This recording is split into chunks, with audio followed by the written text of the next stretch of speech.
फिर उनका मंजर भी देखा कि वो दुनिया से गए तो किस शान से गए। क्या बात, क्या बात।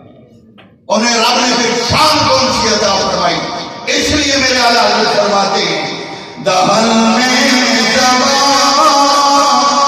तुम्हारे लिए, बदन में है जान तुम्हारे लिए, हम आए यहाँ तुम्हारे लिए, उठे भी वहाँ तुम्हारे लिए। और आखिरी मर्दा सबा हो चले के बाग फले, वो फूल खिले के दिनों भले, लिवा के तले सना में खुले, रज़ा की ज़बान तुम्हारे लिए।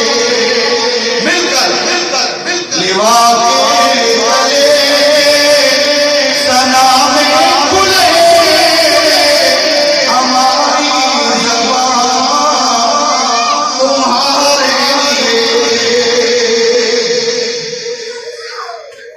मैंने आपके सामने जो आयत करीमा का जुज़